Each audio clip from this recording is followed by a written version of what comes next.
The tennis and water sports palace in Dushanbe, Tajikistan, buzzed with anticipation as fight night arrived.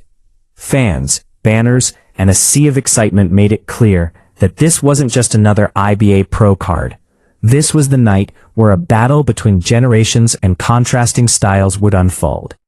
On one side, Walter the Executioner Kautondokwa, the 40-year-old Namibian powerhouse, a former world title challenger whose 95% knockout ratio preceded him. On the other side, the 26-year-old rising star, Vladimir Mironchikov, a Russian talent who had already made waves with his impeccable technique and composure in the pro ranks. As the lights illuminated the ring and the camera angles shifted, every eye in the arena was glued to the approaching fighters.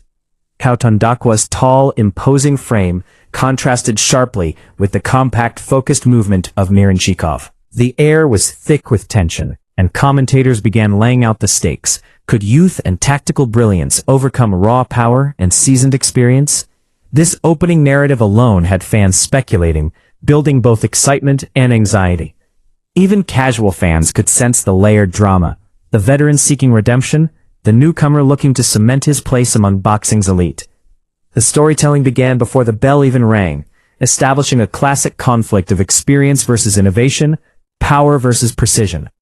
As the opening bell sounded, Kautondokwa immediately asserted himself, looping heavy overhand lefts and powerful right crosses that tested Mironchikov's defense.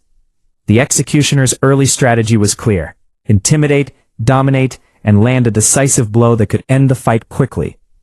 Yet Mironchikov demonstrated why he had earned a reputation for composure. Footwork, subtle head movement, and sharply timed counters allowed him to evade the most dangerous shots while scoring with precision jabs and combinations. Body-head-body sequences punctuated his counters, keeping the veteran wary and off balance. Every swing from Kautondokwa revealed both intent and vulnerability. His punches, while powerful, were telegraphed, providing Mironchikov opportunities to respond and control the distance. This round told the first story.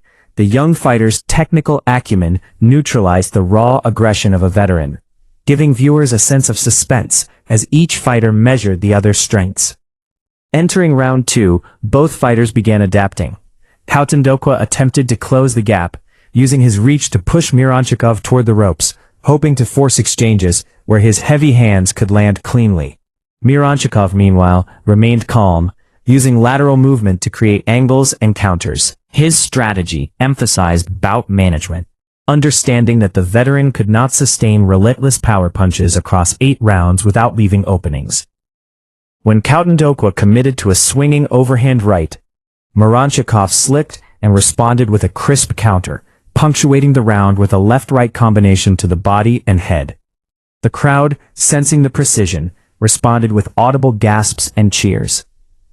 This section highlighted the chess match unfolding in the ring, emphasizing Mironchikov's ring IQ versus Kautondokwa's brute force. By rounds 3 and 4, the fight's narrative deepened. Mironchikov's footwork and feints began dictating the tempo, forcing Kautondokwa to overcommit, missing punches and creating openings. The Russian's combinations became increasingly sophisticated: double jabs to the body, swift right crosses, and evasive spins away from potential counters. Despite a 5-year layoff and age considerations, Kautondokwa's veteran instincts were evident, landing occasional looping hooks and stiff jabs that tested Mironchikov's reflexes. The story here was one of resilience and adaptation, showing that while raw power is impactful, precision and strategy can dominate over time. The audience, both live and watching via broadcast, felt the mounting tension. Every landed counter by Mironchikov shifted momentum in a battle that was as much mental as physical. Entering rounds 5 and 6, Kautondokwa tried to adjust, doubling up punches, increasing activity, and attempting to corner Mironchikov. The narrative here emphasized a veteran's cunning, patience, timing, and exploiting any lapse in defense. However, Mironchikov's anticipation and movement made it difficult for the executioner to plant his feet and generate leverage. Each attempted power shot was either blocked, avoided, or countered with pinpoint accuracy. The Russian's body shots and feints kept Kautondokwa guessing, disrupting the veteran's rhythm. This portion of the fight captured the psychological component. Kautondokwa's frustration grew, while Mironchikov's confidence and composure increased, telling a story that was deeply engaging for fans who love tactical boxing battles. In rounds 6 and 7, key exchanges highlighted the fight's turning points. A looping left hook from Mironchikov caused Kautondokwa to momentarily disengage, signaling a shift in control. Despite landing some effective jabs and occasional power shots, Kautondokwa struggled to consistently penetrate the Russian's defense. Mironchikov, meanwhile, continued to exploit angles, mixing head and body shots, maintaining a high punch accuracy, and demonstrating remarkable endurance. The crowd and commentators alike began to recognize the emerging pattern. The young star wasn't just surviving, he was asserting dominance. These rounds reinforced the emotional narrative. Youth, intelligence, and adaptability were gradually overcoming experience and raw power. The 7th round crystallized the fight's tension. Kautondokwa, aware that the bout was slipping from his grasp, attempted more aggressive sequences. Mironchikov, however, displayed complete control, weaving, countering, and maintaining strategic distance. The Russian's movement, combined with precise counterpunching, frustrated the veteran, causing him to expend energy without landing decisive blows. The story here emphasized ring generalship and stamina, a fighter managing the tempo, managing risk, and preventing the puncher with 95% KO ratio from finding rhythm. It was a lesson in composure and strategy, a masterclass in professional boxing narrative for viewers. Kautondokwa tried to close aggressively, throwing heavier and more frequent shots, but Mironchikov's distance management and anticipation kept him safe.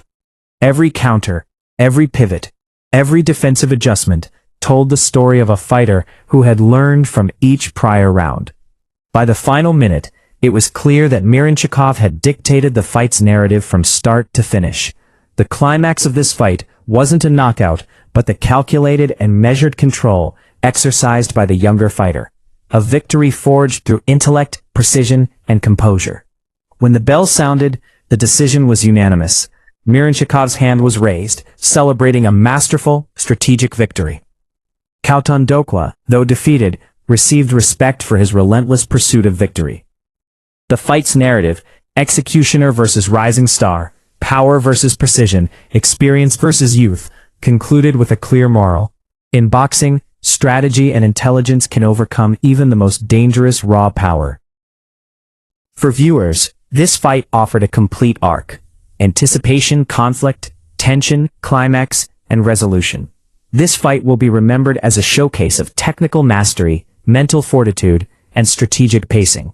Mironchikov's ability to neutralize a high KO veteran underlines the importance of ring IQ, movement, and adaptability. Kautondokwa's effort demonstrates that heart and power never go unnoticed, even in defeat.